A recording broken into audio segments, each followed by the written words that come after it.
In life spanning, there is no plan B. I'm Jean Fallacara, and my guests are coming to this podcast for a reason. There's no rules, no BS, just pure biohacking. I don't want to know what you have to sell. I want to know who you are.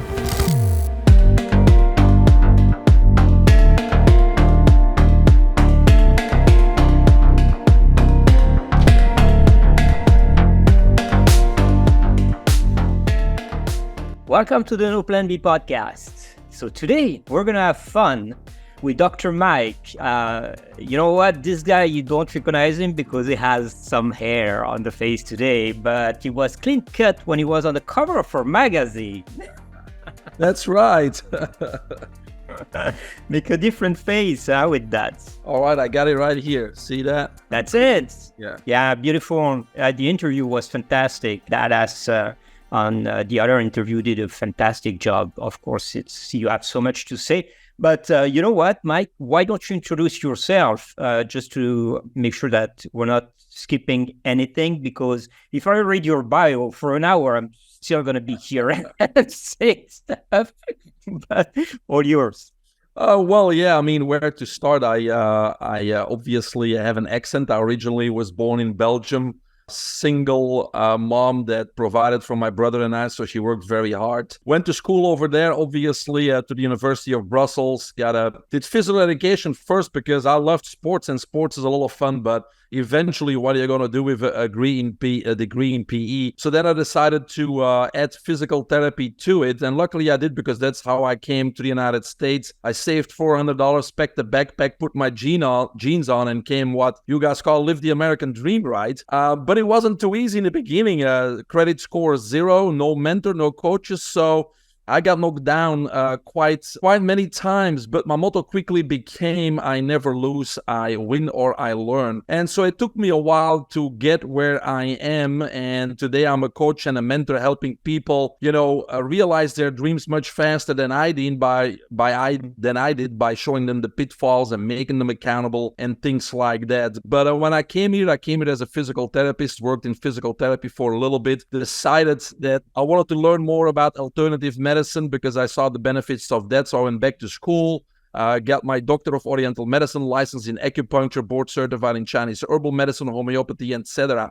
And then I probably treated almost another 1,000 patients, but I got a little bit frustrated because even though these alternative, which obviously are the original therapies, but when I did realize they were less invasive, and then ooh, did you hear that? Yeah, this time I heard it. Florida. So, but they are less invasive than conventional medicine, meaning drugs, injections, and surgeries. But I really didn't get the long-lasting results I was looking for either. So I had to look deeper. I had to go back to basics, and that's when I decided to get my PhD in holistic nutrition. But I also, and I'm glad I did, I really started looking at Mother Nature and animals in the wild, because Mother Nature doesn't lie. And so when you look at animals in the wild, when it comes to health and nutrition, you're always going to find the correct answer. So when I combined my PhD in holistic nutrition and looking at animals in the wild, I really started to be very confident I could really help people regain control of their health, optimize their health.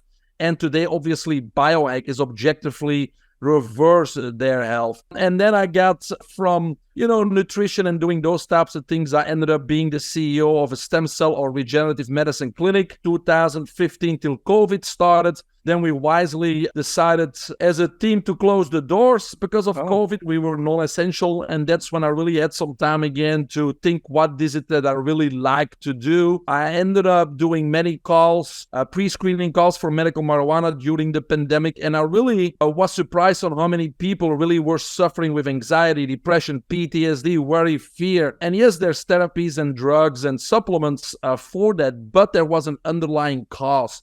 Most of these people did not have a purpose in life. Correct. They were just going with the motions. They were living day in, day out, going to work, being overloaded with projects by their boss, coming home, having to bring the kids to soccer, dealing with their significant other, and so never being able to catch up. And then many times in financial trouble. So obviously, if you don't know what tomorrow brings, next week brings, next month brings, or next year brings, I would be very concerned. I would be uncertain. I would be worried, which then translates in mental conditions such as anxiety and depression.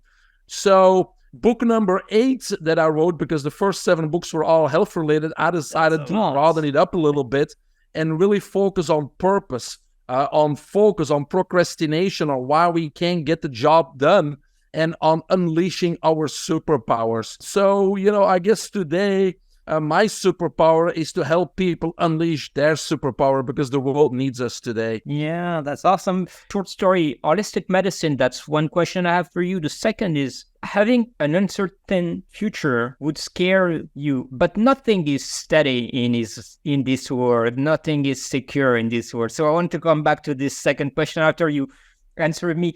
What is holistic medicine? Nutrition, like you went in holistic nutrition. What it is exactly? Yeah, holistic nutrition is, again, from looking as the body as a whole, right? When we look at conventional medicine, we got all these disciplines, all these specialties, and obviously it doesn't work that way. Our body works as a whole, so we cannot single out an organ or a part of the body and just treat that part but without affecting the other parts. And many times, when there's an ailment or a symptom in one part, it's not caused by that part. It could be caused somewhere else in the body, and many times even mentally or psychologically. So, looking from that point of view, that's why conventional medicine never solves a problem, never cures a problem. It's always chasing symptoms and putting Band-Aids on. So when I say holistic nutrition, it wasn't a PhD course. So it's nutrition from a holistic approach. Not a food pyramid. Like with the animals. So it's about hygiene medicine. It's about toxemia. It's about what causes disease. How do you, get into optimal health with nutrition? And obviously it comes down to foods that our body can absorb on a cellular level, and by keeping toxemia in check. And that's what holistic nutrition is. Yeah, today we see more and more, and even this week, I've seen a publication that was coming from the magazine Science, I think. So nutrition seems to be the number one pathway for curing everything, including cancer. This is like very new, because we've been going through the process of toxic substances to cure cancer, radiotherapy and things like that. But now it seems like through nutrition and adapted nutrition to the specific individuals, you could go against the development of neoplastic cells and structures. So you were right when you took that way. Everything starts from there. Right? Yes, it's correct. And you mentioned cancer. I mean, cancer is really, not that difficult to treat. And people would say you're crazy. No, from a conventional medicine point of view, yeah, you're gonna lower your immune system by radiating and just chemotherapy and it's a toxic overload.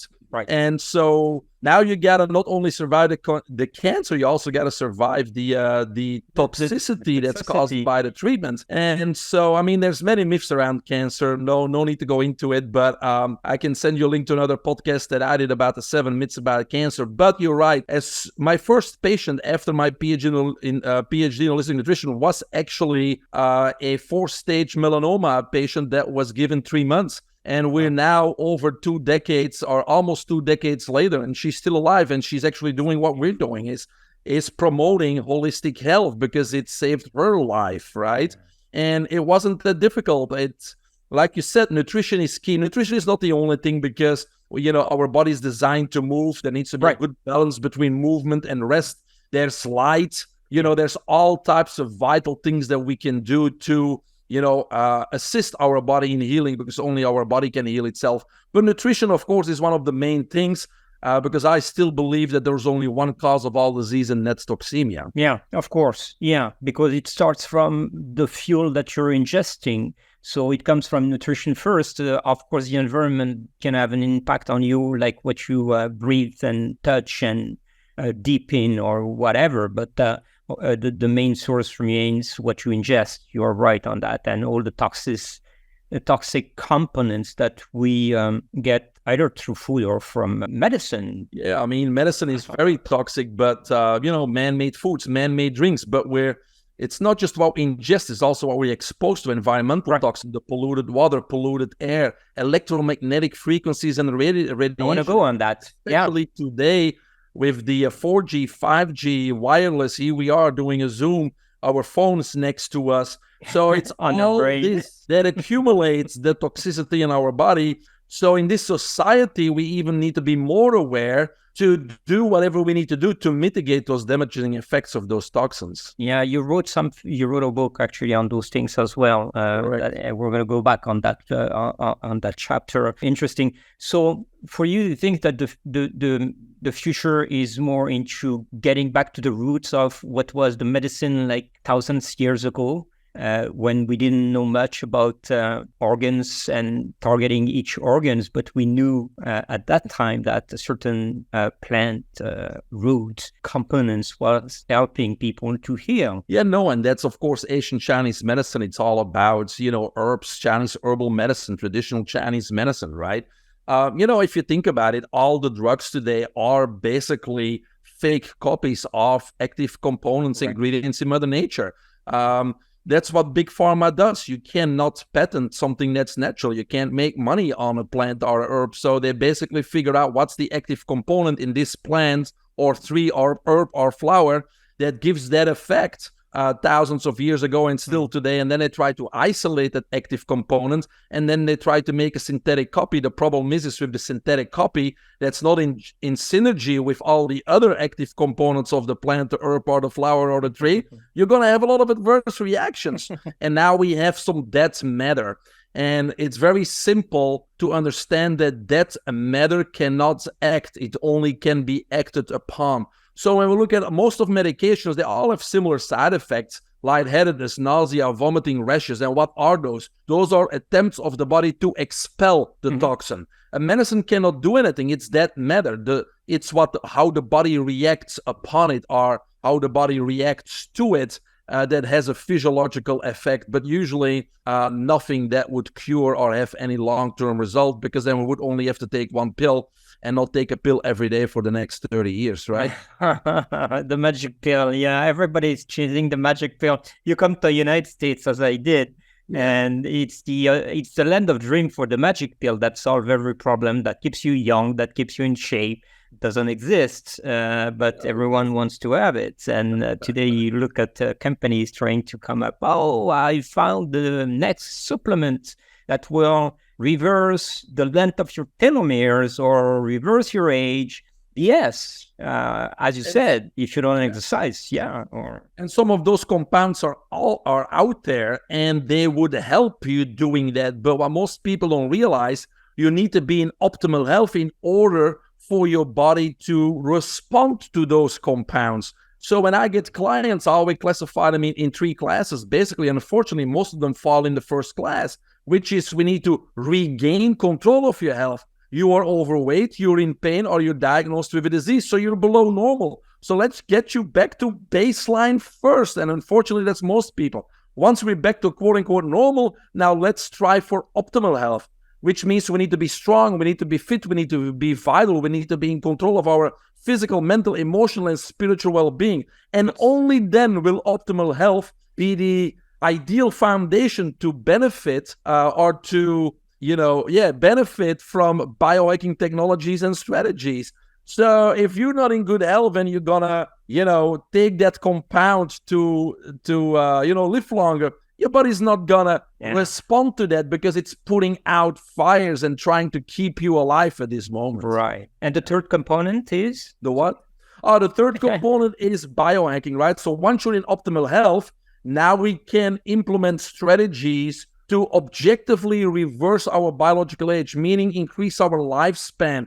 Because today I really believe that we can easily get to 100 years old, but the 100 should be the new 30, 40. What that means is once we reach that 100 years, we're not suffering, we're not in and out of ALFs and hospitals. We are doing what a 40-year-old is doing now, meaning we can go travel, we can hike, we can bike, we can go enjoy a concert, etc. And I think today, even to the average person, this is possible and this is available to us. Yeah, it is. Yeah, I do agree on that. And I think that there's few rare people that are in the 80s and have this capacity already. So it's a good sign that it's available for everyone. So let me go back to the three principles you just mentioned. The first one for me is definitely a psychological aspect. If you are overweight, if you are not motivated and if you don't find a certain purpose in your life, this comes from the psychological side of your personality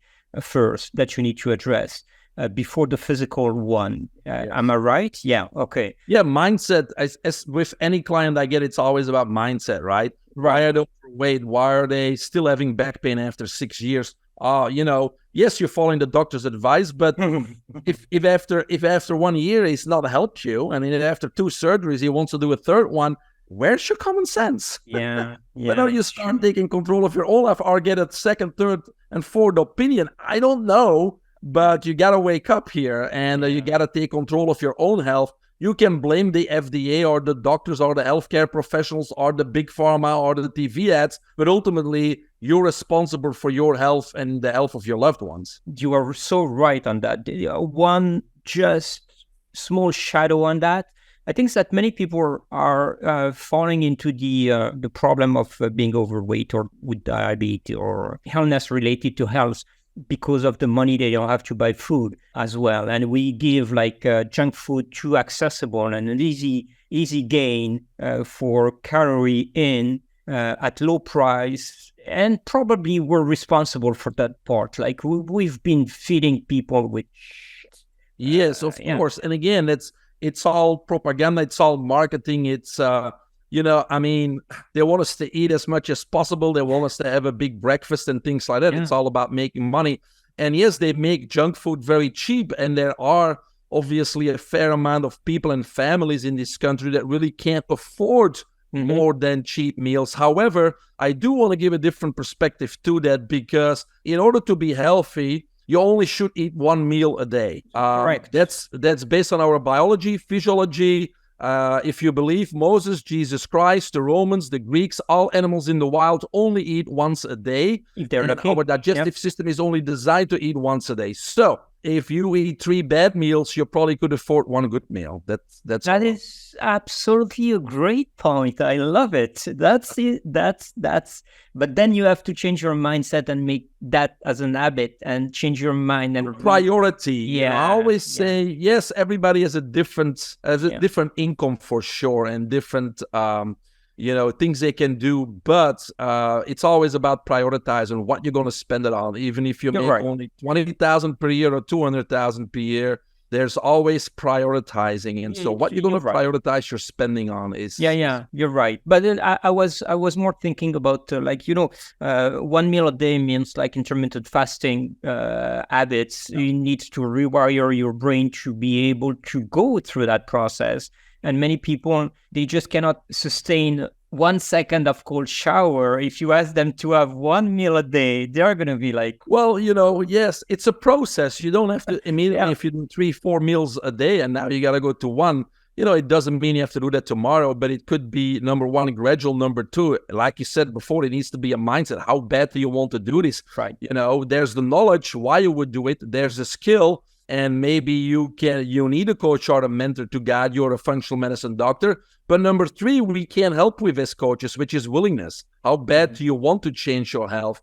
And so, it's like any other habits, right? Habit is knowledge, skill, and willingness. And so we can change any habit, and it doesn't have to take long. We're talking a few simple weeks of your life to change a bad habit in a good habit. Now, that good habit then becomes your addiction, right?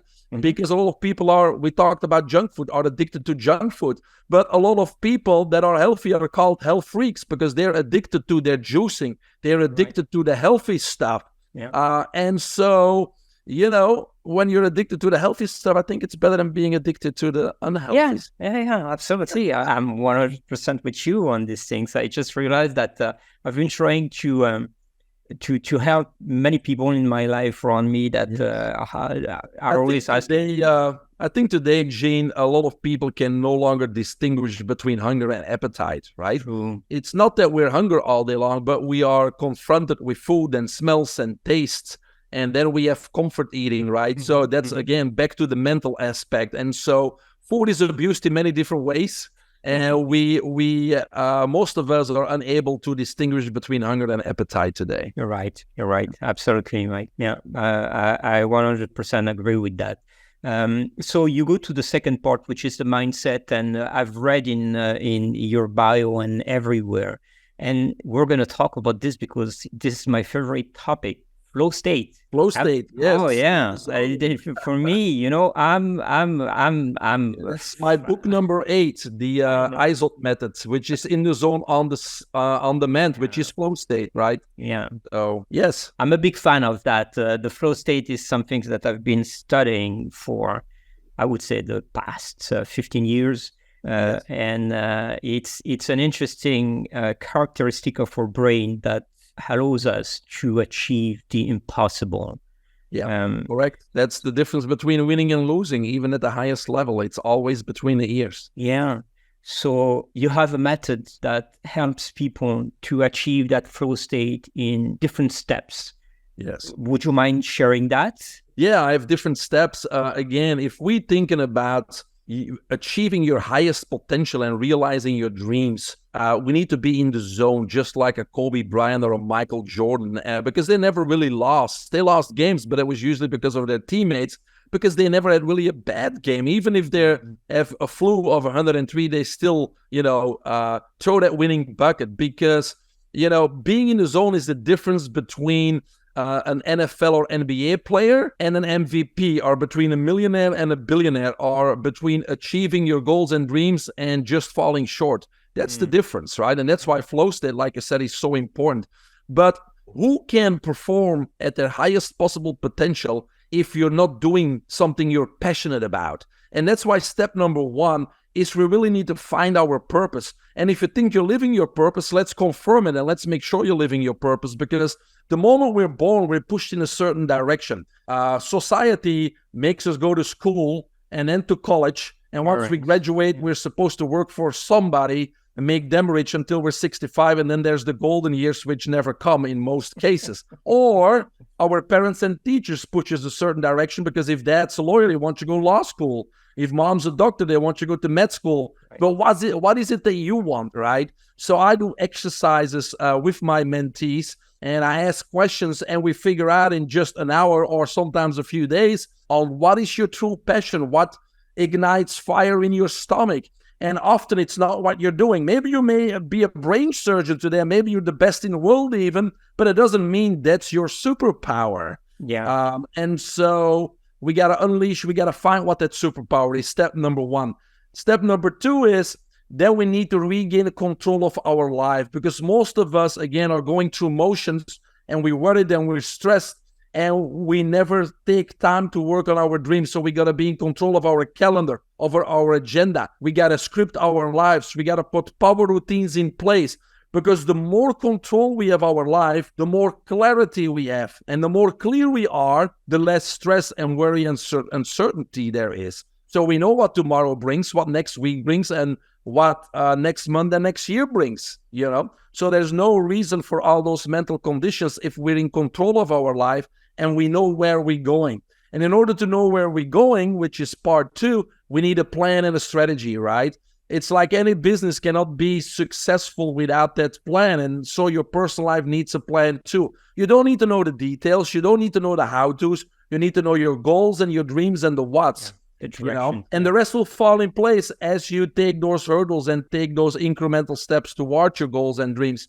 Another aspect towards that second step, which is your plan and strategy and getting organized, is you need to identify and assemble your, what I call, team of experts, which means is by yourself, you never can reach your highest potential. Look, for example, at a 110-meter hurdle sprinter at the Olympic Games, or for women, it's 100 meters, right? Mm-hmm. But they have an athletic coach, they have a trainer in the gym, they have a nutritionist, they have a mental coach, they have their family to support them, they have a dietitian, they have who knows what else. They have a whole team of people, and they have a very set goal. They have a date of the Olympic Games, and then they make a plan towards that. Microcycles, mini cycles, but every day there is this small incremental step that gives fulfillment, because it's a step closer towards that big dream. And so hurdles is a good example, because those people, they don't look at that hurdle as an obstacle. They look at those hurdles as opportunities, as a stepping stone closer towards their goals and dreams, and therefore they're not going to throw their arms in the air and say, oh my God, it's not meant to be, I can't do this. No, they're going to attack it because they know exactly where they're going. So that's step number 2, getting organized, having a plan, having a strategy, have a team. And then step number 3 is biohacking. We got to upgrade that body. What profession, it doesn't have to be sports, but what profession you wouldn't be better at if you wouldn't be at optimal health or better health? And upgrading your mind. Again, we talked about the mind. It's not only the mind's not only in control of our body, but it also creates our success and our future. So we really got to work on, this is the blueprint. So we got to work on our belief system. Number 1, we got to eliminate false core beliefs. And we got to keep doing that until there's no doubt in your mind that you will achieve what you're meant to achieve.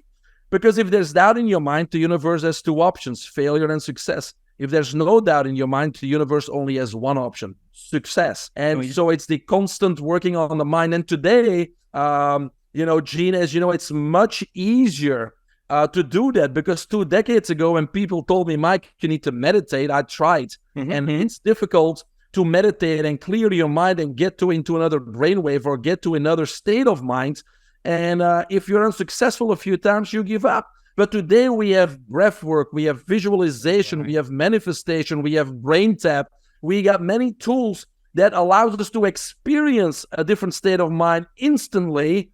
And once we know there's a difference, then we get excited and we continue to explore that avenue. So today it's much easier to really, manage your emotions, control your emotions and feelings, be in control of your mind and tap into a different brainwave. And again, work on your belief system so you can realize those goals and dreams. So that's step number 3, is upgrading body, mind, and life. Yeah, it's absolutely right.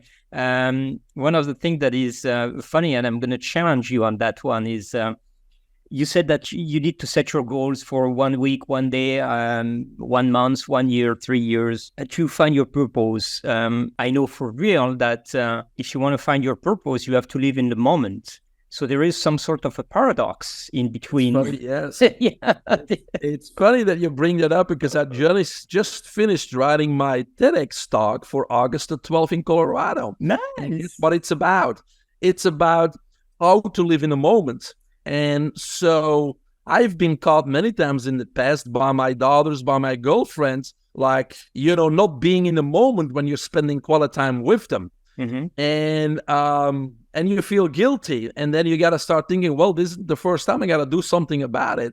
So I really started looking at how do I pull myself out of that into the present moment, because I'm lacking social engagement. I'm lacking social connectedness. I'm giving off the wrong vibe, right, towards people around me. And I'm not doing myself a favor, but I'm either thinking about the future or I'm hoping that everything will be okay in the future. Yeah, projecting yourself. You're either reminiscing about the past or you're projecting into the future. And if you do that your whole life, you never lived. So it's not just doing other people a favor by being present, but by doing yourself a big favor, is getting into the moment. And so my TED Talk is going to be about, you need to do that reset breath. It's the easiest and cheapest way to do is do breath work that pulls you back into the present moment. And so I'm taking a step further. For example, if you have a family dinner, let's do that reset breath collectively. If you're starting a class or a seminar or even a podcast, let's do a collective reset breath so we pull everybody involved into the present moment. How much more productive is that meeting going to be? Yeah, right? That's cool. My TED Talk, so I gave it away already. Yeah, that's it. But you're right. So that's what you're saying is like, how can you know what your superpower is? Because it may be revealed by living in the moment. And it's true. It doesn't mean that we can't change. But what I'm saying is if you are already a American national champion in 110 hurdles and you want to go to the Olympics, then this is your short-term superpower you want to unleash most likely. But most average people that are just, working 8 to 5, they're most likely not living their purpose. And so I think the first step is kind of make them aware they're not, asking some questions. So they're telling themselves, well, Dr. Mike's right. I'm not really living my purpose. I'm happy, I'm content, but I'm not full of fire and passion. And one of the questions I ask for them to know whether or not they're living their purpose is very simple.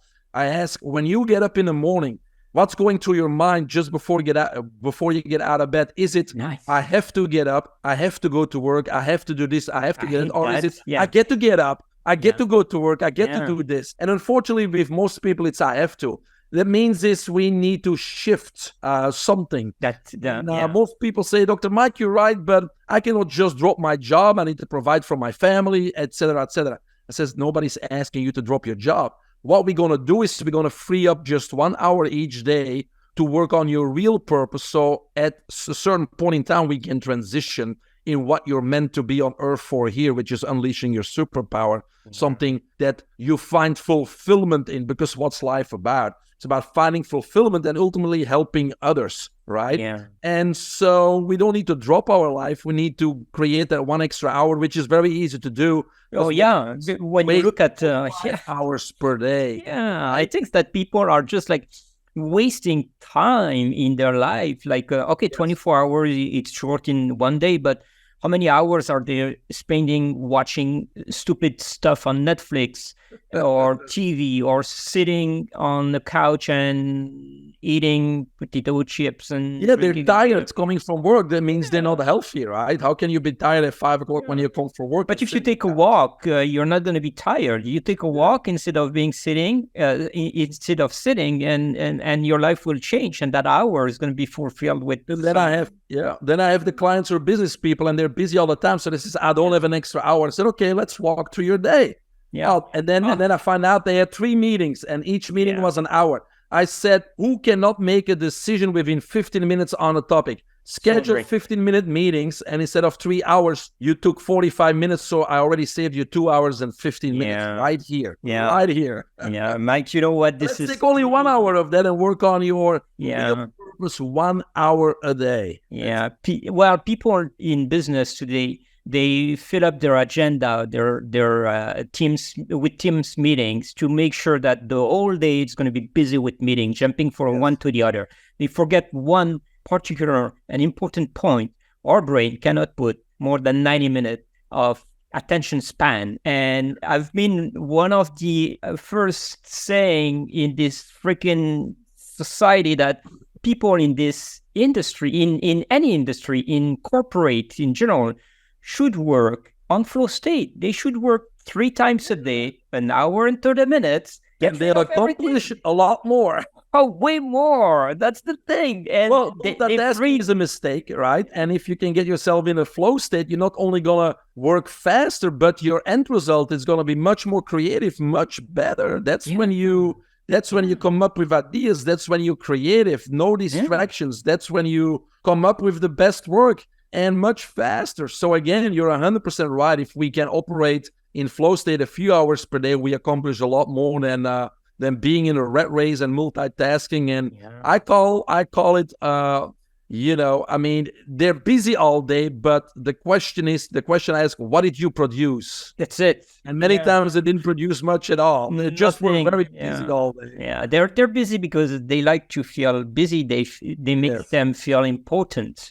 And I think that the most successful people are the ones that have free time. I sold my company 2 years ago, and someone asked me, like, are you happy now that you sold your company? I go, no, I work for corporate America.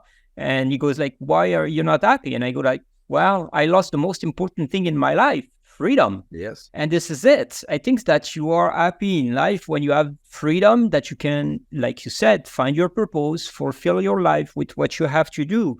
Now, I want to jump to biohacking, because today there is this big polemic about biohacking. This committee, this community of scientists, and especially neuroscientists, are always preaching that you cannot biohack biology. And biohackers, and I'm part of them, and you are saying we biohack this and we do this. So we came up with a concept that is a bit different. We invented the word lifespanning, which is like improving life and lifespan. To biohack or to lifespan, you said you're using BrainTap and tools like that. Are you using tools to get into flow state as well? Well, yeah, that's what I teach people to do. And there are certain nootropics that could facilitate getting you into flow state. And in the beginning, it may something that I may recommend to some clients to facilitate them getting into that state. But ultimately, I think that, when you practice flow state and you find your power routine that works for you, you don't need any external assistance. Just music, maybe. Yeah, or anything. Yeah. Anything that works for you. People get into a flow state differently, right? And it always comes down to finding out what works for you and putting those elements in your power routine that you can count on each and every time, as if you can turn a switch in the zone, off the zone, in the zone. And so even when you look at top athletes like Michael Jordan, Kobe Bryant, they always did the same exact routine. Yeah. And they may not have realized it, what they were doing, but it's the routine they can count on to get them into the zone. While many other players, also millionaires, also very talented, also very athletic, many skills, they had good days and bad days. And people would say they had an off game. And so overnight, did their talent diminish? Did their strength, their skills diminish? No, nothing. The only difference was right here in the zone between the ears, because they were distracted somehow during that off game. Distracted by what? Maybe they were in an argument with a significant other. Maybe something happened with the kids. Maybe there was a financial, situation. It doesn't matter what it was, but they were not focused. They were not in the zone. They were somehow distracted, which makes them a hundredth of a second too slow to get to the ball, anticipating just a little bit later. And more importantly, what happens is they don't have the end in mind. Which means is, let's say you're a golfer and you miss an easy putt. That miss usually carries over a few holes. If you're a wide receiver and a ball slips through your fingers, usually it affects you a few more games before you're back on track. But when you're in the zone, it doesn't affect you at all, because all you have in mind is the win, is the end game. And so those subtle differences are the difference between a professional and an MVP, between a millionaire and a billionaire, between achieving your dreams and just falling short. And that's why that flow state in the zone is so important. But I think it starts with, a mindset and a power routine and the environment. It's going to be very individual. It's going to be very individual on what works for you to get into the zone, no distractions. Doesn't matter what's happening around you. There can be, 10,000 people booing you before your free throw and you don't even hear them. If you hear them, you're not in the zone. You're not in the zone. It will be affected and you'll miss the free throw. Yeah, that's true. What they're counting on, right? Yeah. It's the settings, the surroundings around what you do. Like I always say, like people wants to do. I do calisthenics, gymnastics, and people go like, "Oh, how do you do that?" And I go like, well, every time I train, I'm in the zone for one reason. And it's a very basic one. I set the environment where I work in. And the first thing is I'm not bringing my phone with me, because most people are just like spending so much time on their phone. And they have these interferences. Because that's something you can't control if it's on and sitting there, right? Exactly. It's going to interrupt you. Whether you want it or not. Exactly. And outside of the emission that he has, that you are an expert on, it has this other negative impact. But let's finish on this in the zone stuff. You remember this headset that was made by Halo Neuro with transcranial direct stimulation electrical signal? They were I've been part of the testing of this tool. And at that time, I found that this TDCs was really helping to get your brain in the zone. And I do remember doing training with artificial stimulation in my brain to put my brain right into that kind of moment where you feel that everything is easy and the time flies. So if your client have difficulties to get into that zone, are you also using those type of technologies outside brain tap? I know that we can do brain tap, we can try nootropics, we can do binaural beats, we can binaural beats too. We can do breath work to tap into a certain level. So yes, of course, Okay, let's talk about 5G and all these effects, because I'm very curious. Today there is this big trend of one side of our society and scientists are saying there is no effect. The other side of our society are putting warnings and saying we must be careful on everything that is related to 5G emissions, frequencies. Well, if you do your real research, like I had to do before writing my book, you find really that there's a consensus that the non-ionizing radiation is that indirectly also damaging our cells and our DNA, just as ionizing radiation. The reason why, when you Google those things, even if you Google like going to a body scanner at the airport, it always laughs that, that it's below certain, it's only millimeters of voltage, etc. But it accumulates in the body and adds to toxemia. And so when you Google those things, they make it laughable, and that's because they don't want a panic. Because yes, we like all these conveniences of technology, but we are unaware of the health hazards that they pose. But there is a consensus about this.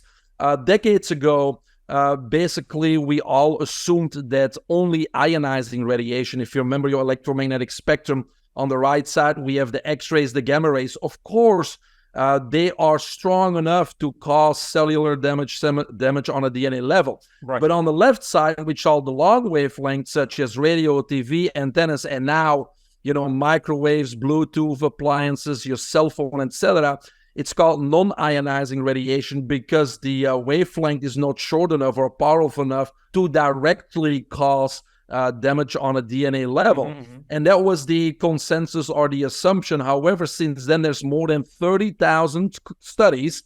You can find them on emf-portal.org/en if you want English. So that's emf-portal.org.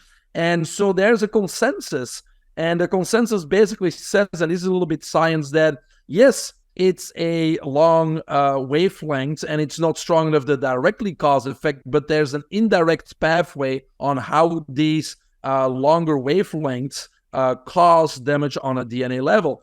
So what happens is most of our calcium is extracellularly outside of the cell. There's a little bit of calcium inside our cells, but there's what they call a voltage-gated calcium pathway or channel that is very sensitive and regulates the influx of calcium.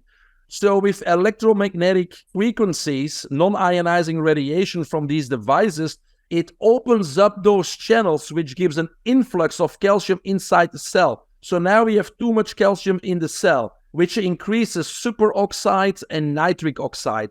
And when they combine, it forms peroxynitrite. Peroxynitrite breaks down in carbonyl free radicals. So here's that word, free radicals. But carbonyl free radicals are much more damaging than most other free radicals because they have a much longer half-life. So they're around much longer to cause more damage. And so the problem here is that it is actually much more damaging than an X-ray, because an X-ray, how many times do we have one? Occasionally, right? Just like any medical procedure or a mammogram. By the way, it's another discussion. But these devices, our smart appliances, Wi-Fi, Bluetooth, it's 24/7. So this is a much, much bigger issue than the world, or at least our fake news seems to project, because obviously there's a lot of money involved, a lot of conveniences involved. But again, do your own research. 30,000. When you buy a drug or you get prescribed a drug, there's 1 or 2 studies done by the beneficiary. We're talking about worldwide 30,000 independent studies showing a consensus on how these non-ionizing radiation from these devices are causing damage, is a health hazard, causes damage on a cellular and DNA level. So how do we solve this problem? Well, we can't really solve it. We can mitigate it. We can be, number one, aware of this, and we can do whatever in our power to limit the exposure. If we want to totally limit the exposure, we got to just move out of the city and town and go to some pristine area. That's the only thing you got. But we don't have to do that. We can mitigate it. How do we mitigate it? Number one, we need to start doing it. In my book, I have over 100 tips that don't cost any money or very little money in your house, because we spend a lot of time in the house and in the office to mitigate that. So we have to, just a few examples, we have to start plugging in everything again versus using that Bluetooth device. And we need a grounded plug. That's number one. Number two, our router that we have, we can buy a Faraday bag and put it in the bag, so we still get the signal, but it doesn't radiate the electromagnetic frequencies.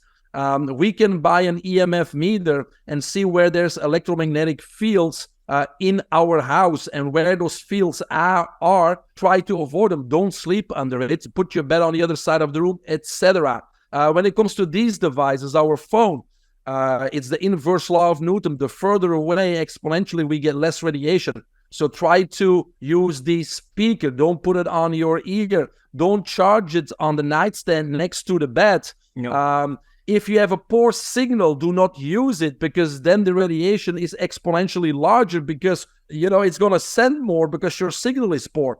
Don't make a call when you're moving in the car or when you're walking, because, again, the signal needs to be resent every fraction of a second to reach you. So there's hundreds of tips that I give in the book where we can at least reduce the exposure to in the house. We can also do some things outside of the house. Where's the power lines? Are they underground, in the ground? Where are they? Did the city put a smart meter on the outside of your house? That's not a good thing either. We can put a metal plate in between and avoid, that coming in. There's such a thing as dirty electricity. We can measure every socket and plug something in there to avoid dirty electricity. So that's inside, outside the house. Step number 3, once we mitigate everything, we're still going to get some. So now we can shield ourselves. So, for example, I've been sleeping on what we call an anti-aging bed cover for almost 4 years now. It's just a bed cover. I don't have to do anything. I sleep anyways. I plug it in, and it makes me one with Mother Earth, which means it discharges all that excess energy that I absorbed from the light, the fluorescent light that's on me right now. I absorb it. It's negative. It's toxic. But when I sleep on a bed cover, it gets discharged in Mother Earth. So again, there's many things that we can do to mitigate. And we can't avoid it all. So there still will be some DNA damage. So that's when biohacking comes in too. What can we do to repair DNA that is damaged? Well, we can do many things. Actually, our body has its own DNA repair system. Most people don't know that. It's called the ARTD1 repair system, a system of 17 enzymes that basically identify where the damage is, go there, create a scaffold and start repairing. But why does it not work in most of us? Because it requires fuel, and the fuel for our DNA repair system is NAD+. Yeah. Right? And that's the big molecule of today, so much about NAD+, because that's the fuel. And so then we go into, how do we make sure we have enough NAD+, and also NADPH? Now we're talking about an electron reservoir to feed our antioxidants. How do we keep that at good levels so we can continue to repair the DNA damage? And that's through biohacking. That's through biohacking, because we are going beyond our genetic programming. The same we do with stem cell therapy, the same we do with bioidentical hormones. Because as we age, the quantity and quality of stem cells drastically declines. It's called aging. Or our hormones drastically decline. But when we replace those, then we actually are going beyond our genetic programming, and that's through biohacking. Yeah, that's a good definition of biohacking, actually. Yeah. So let's go back to the magnetic field. We are exposed to the biggest one, the natural one from the planet as well. Those are so we have good frequencies and bad frequencies. Like DC current is good. Mother Earth is DC, and our body absorbs that. You probably heard about the right frequency. So there's millions of frequencies that are healing frequencies that resonate with our body, that are synergistic, and they heal us. But most man-made frequencies, such as these ones, are damaging to the body. So yes, we have good frequencies and bad frequencies. We have, a healthy or healing frequencies, and we have disease-promoting frequencies. And most man-made are disease-promoting. And then Tesla obviously changed our DC to AC. And so that's bad too, because it's really not congruent with the frequencies of our body. I maybe one day people will realize that those are damageable, and will implement protection. When they make the phone, they will protect the phone from affecting people with what they're doing and things like that in the future, not today, obviously. But first they have to realize it, and that's the problem, because like everything on this planet, it's always contested and always contradictory. So people are And like, power and greed take over. yeah, the power of money. That's so true. Yeah. NAD, that's the molecule of the future for sure. After 40, we're in drastic decrease in our body, and seems to be some things that will help people to live longer for sure. Yeah, there's plenty of research that shows now it helps with genetic expression, mitochondrial function, and all those types of things. And again, like I just said, it is the fuel for your DNA repair system. So if you can repair your damaged DNA, obviously you're going to live longer. It just makes sense. And then we get NADPH is such important too, because NADPH is basically the battery of our cells. It's an electron reservoir, and everybody knows the story about antioxidants, that neutralize those damaging free radicals. The problem is when an antioxidant, such as vitamin C, D, E, zinc, selenium, glutathione, when they donate an electron to the free radical to neutralize it, they're done. Yeah. Well, what if we can feed them another electron and another one and another one and another one from our electron reservoir on NADPH? Then we have an exponential fight between our free radicals and antioxidants, much more effective. And that's why hydrogen or hydrogen water is so important, because that feeds our NAD plus and our NADPH. Yeah. And so that's the whole biohacking world. It's not only exciting, but it's scientific. And that's why I say we can also objectively measure whether our strategies work or not. Yeah, I totally agree on that. Today, I love what the biohacking community is bringing to the science community, of course, because way more in advance, you don't need thousands of research. First, you implement, and then you see the results, and then the science is following. However, the downside or the setback of the biohacking is when people are jumping into biohacking and they're trying to implement whatever they have in mind as techniques that can be more than damageable than beneficial. How do we make biohacking itself is a strategy? There's so much out there. So obviously, and all the things don't work, right? You go to a biohacking conference and everybody's allowed to get a booth. Yeah. So, the first thing is, it's like with anything, right? You got to figure out what's real and effective and what's just... we're there for that. We protect people. So that's number one. Number two is you got to assess yourself. Where are you health-wise? What do you need right now? Do you need to regain control of your health? Do you need to optimize health? Or are you ready to biohack? Where do you fit in? And so as you move through that timeline, you're going to need different strategies. Yeah. Well, this is why Biohackers Magazine is there, actually, making sure that people are not pretending that they are biohackers or biohacking techniques and they don't work. We have a certification program now that ensures that our people know that it's true. I see the time flying. I want to go to these swimming records that you have. David, what happened there? Tell me. This is sick. This is insane. Well, it's biohacking. So I in elementary school, I'm obviously still in Belgium. I grew up there. I was the fastest runner of the class. I was on a soccer team, basketball team. But when it came to swimming, I lost because one of my best friends was part of the local swim team. And I don't really recall, but my mom keeps telling me that my solution was to join the local swim team also, because I apparently was a sore loser, and that's how I find my passion for swimming. So that's when I started swimming, and I swam a few age group national records, and then I swam there till I was 24, some national titles and records. And then I came over to the United States. I didn't swim until I was 46 again. And the reason I didn't swim is because I was busy, and, swimming is not for old people, right? But I was working a lot and I wasn't feeling all that great. And then I saw on Facebook that a friend of mine, even older than me, swam a Belgian Masters record. And I said, Masters? What does that mean? So I kind of looked up and dig into it, and I said, oh, that's interesting. So I looked up, what the records would be for me to break. And I thought, well, I probably can do that if I train 6 months. So I started swimming again. 6 months later, I broke 13 Belgian records. And then obviously I thought, okay, what are the American records? Oh, that's a little bit more difficult.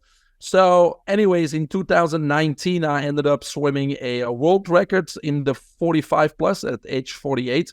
and also a YMCA National American record in the 100-yard freestyle. So, and I actually swam faster than I was in my 20s. And in my 20s, I was a good swimmer.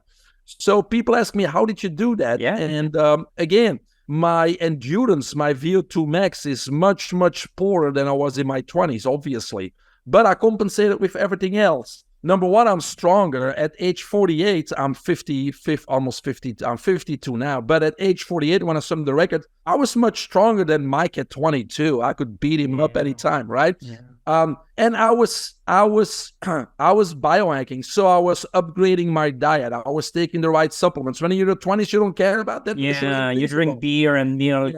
I'm paying more attention to details like starts and turns and technique. Again, I'm taking supplements. I'm optimizing my hormones. I'm drinking hydrogen water. I'm going into the hyperbaric chamber. And I ended up swimming faster at age 48 than age 22, 23, 24. And that's a good example of biohacking right there. Yeah, that's beautiful. But yeah, I love that story. It's fantastic. It shows, but I think that people in the 50s, the mindset plays a lot in the performance, a lot. The more I get older, the stronger I am. I don't know if it's going to last up to 100, but so far so good. I would say that the last 10 years, I've never been that strong as well, just because my life is way more on point, I guess. Yeah. Now, more it's balanced. Yeah, balanced. And I think that purpose, I found my purpose. I've never been happier than today. What's your take? This guy, Brian Johnson, he's spending $2 million in trying to create a blueprint, and he's going all over the place with some sort of biohacking parallel. And he's taking everything that biohackers are using. But when you go to him and you tell him, well, you're doing biohacking, he goes, no, I'm doing a blueprint. So I'm not doing biohacking. Do you think that biohacking and improving lives is only for rich people? No, not at all. Because the clients that I come, they think they need the hyperbaric oxygen chamber and they need to invest money in technologies, and that's totally wrong. You need to start with the foundations, the fundamentals. And in my book, I talk about 7 fundamentals. So let's briefly discuss them. Number one, water. Water is so important. So we got to make sure it's clean water, which in the United States is not easy because we got this neurotoxin fluoride in there. We got chlorine in there and all kinds of other metals that comes from the pipes and lead. So we need pure water. And in my case, I'm looking at it. I'm not only purifying my drink water, but I'm infusing it with hydrogen at the same time, right? And we need to drink enough water because our body is a plumbing system. We have a circulatory system. We have a lymphatic system. It needs to move. It cannot stagnate. That's when we get in trouble. So that's water. Number one, air. First thing when we do when we get born, breathe. Is breathe. And the last thing we do is breathe. But most of us don't know how to breathe.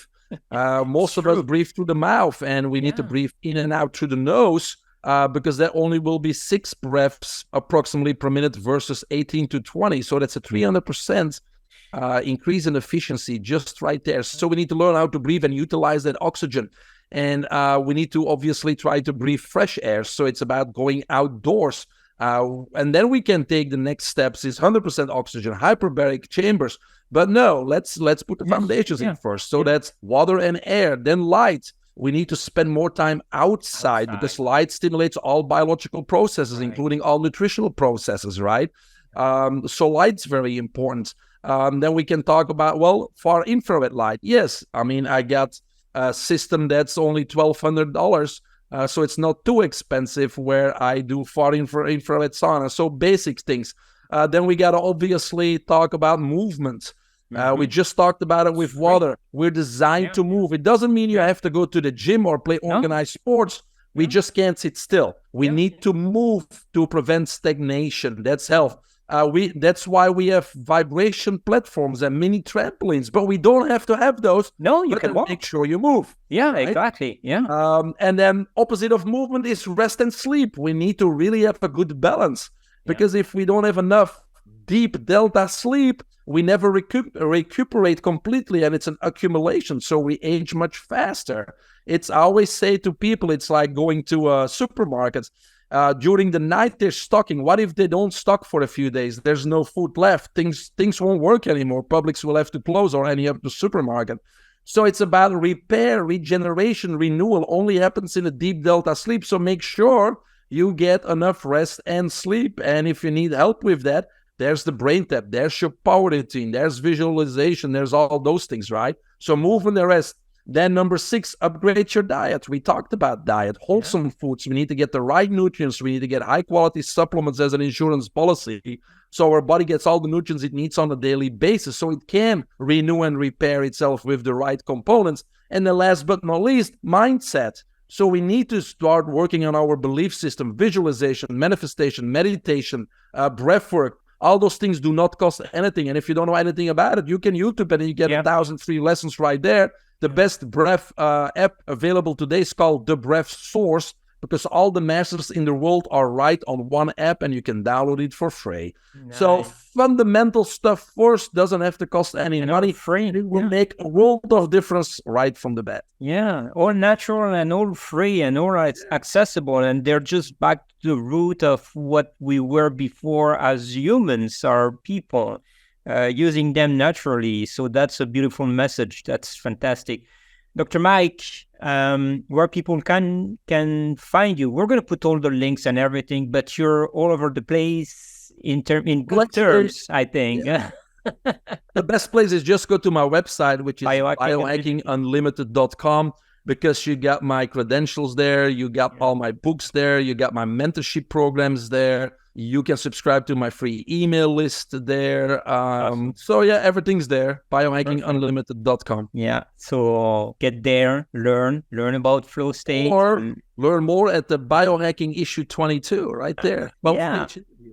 You did very good on that one. Like, yeah, it was awesome. I know Dallas spoke highly about you, and I was very happy to bump into you at the conference. That's right. Yeah, that was cool. Yeah, it was cool. Good. And we made it for this podcast as well. So I'm super happy to have this discussion with you. It's like you're an inspiring man. And you know what? If people look at what you're doing, how you grind and your mindset, I think that right there, the 8th element, so the 7 you said, and the 8th one is Dr. Mike. Well, we talked about we can't do things ourselves. We all need a coach, a mentor, somebody guide you in the right direction. I can be that person, but there's many other qualified people. And so if you don't know where to start and you don't want to waste your time on doing the wrong thing, reach out to me or anybody else. Get the guide, get the coach, get that team around you so you can find fulfillment in life. Awesome. Beautiful. Thank you so much for being my guest here. Thank you, Jean, because yes, I may have information, but it's people like you that help spread the information, and it's also your time and energy. I know this is teamwork, so thank you also. Thank you.